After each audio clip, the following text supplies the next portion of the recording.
किसान भाइयों, ये हमारा गेहूं का ईख है। ठीक चल रहा है, बीमारी कोई नहीं दिखाई दे रही फ़िलहाल। लेकिन एक गड़बड़ होगी। हमने कुछ 600-800 कुछ आँख बो दी थी, और ये हमने ये देखो, ये मुरझा रहा, ये जड़ पकड़ गया। यहाँ धोरे का खूड़ मर गया था।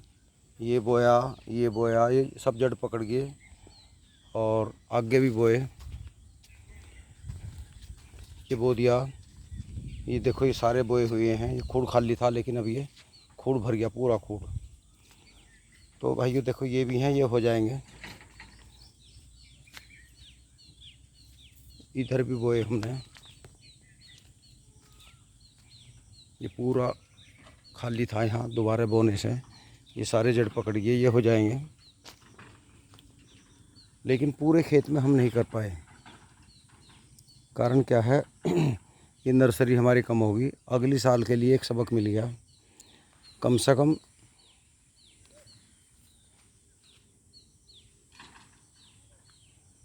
5,000 फरवरी में जब हम फागण का गन्ना बोते हैं, तो उस टाइम ही 4-5 हज़ार आँखें तैयार करें, उन्हें पन्नी में या गिलास जो होते हैं उनमें तैयार कर लें, ताकि बीच बीच में हम देखो, यहाँ खाली रह गया। ये आँख है, अब यहाँ 1 गज तक पोवा नहीं है। यहाँ 2 आँख लगनी थी, 2 प्योत लगनी थी।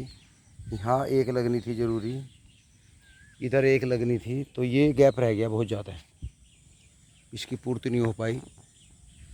क्योंकि हमने जो ट्रंच भी दिखा उसमें बो दिए हुए, उसमें काफ़ी जगह खाली थी। ये अच्छा है, इतनी दूरी है, लेकिन ये ज़्यादा दूरी होगी। और ये करीबन 3 फुट है, तो यहाँ ज़्यादा भी नहीं, तो 2 आँख तो होनी ज़रूरी थी। जैसे ये खाली रह गया, तो यहाँ कैसे पूर्ति होगी? अब ये देख लो आप, ये खाली रह गया। ये कोई पुराना गन्ना होता है ख़राब, कुछ लागू हो जाता है, किसी की आँख मर जाती हैं, तो ये रहता है। तो भाइयों, यहाँ अगर पेंडे हम दाबते हैं तो वो पेंडा हो नहीं पाता, क्योंकि वो ये तकड़ा हो गया, वो छोटा रह जाएगा, तो वो छेल में रहेगा लास्ट तक। हाँ, अगले साल पेड्डी हो जाएगी, लेकिन उसमें कोई लाभ नहीं। ये साथ ही बोई जाए नर्सरी, जैसे हमने एक खेत में लगाया उसी टाइम पे नर्सरी तैयार की जाए। बल्कि अगर वो 10 दिन पहले कर देना तो वो ज़्यादा बढ़िया है, और उसको तुरंत बो दें। तो ये ध्यान रखने की बात है, इससे हमारा एवरेज घटता है। अब देखिए, ये 1 गज तक नहीं है, ये नहीं है, यहाँ नहीं है, यहाँ नहीं है, और यहाँ नहीं है, कितनी दूर तक। तो ये 3.25 बीघा खेत है, इसमें ये लगा लो आप। ज़्यादा नहीं, आधा बीघा कम कर दो, ज़्यादा भी नहीं। 3.25 में आप 3 ही बीघे मान लो, क्योंकि ये जो 1.5-2 बिस्सा जो बढ़ रहा हमारा, वो इस खालीपन में चला गया। और अभी ये देख लो आप, कितना बड़ा नुकसान है। यहाँ तो 3 गज तक कोई पोवा नहीं है, ये देखिए खाली बिल्कुल। तो यहाँ तो बंधाई भी नहीं हो पाएगी एक दूसरे खुड़ भी।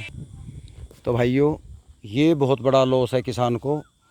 ये हमने हर मतलब ये घाटा हर बार ही उठाया, लेकिन जब से हमने ये टंच विधि बोई है, जब से थोड़ी सी बुद्धि ने काम करा। अब देखिए, अगर हम इस सब में ही दाब देते और इतने बड़े पोवे नर्सरी तैयार होती, तो वो पूरा खेत भर जाता हमारा। अब ये कहने को तो 30 इंच पे है, लेकिन ये तो ऐसा मानो जैसे 36 इंच पे हो गया, लेकिन 36 भी नहीं रहा, क्योंकि ना टंच रहा, क्योंकि इतना घिन का जो है ईख,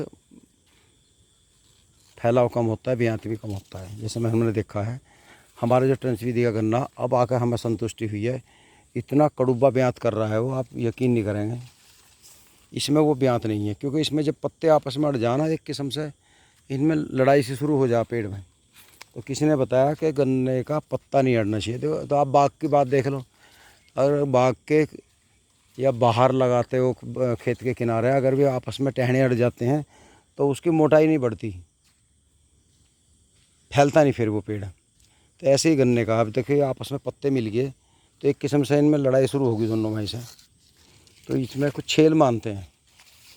तो ट्रंच का हिसाब ठीक सा लग रहा अभी तो, लेकिन ये भरपाई नहीं हो पाई।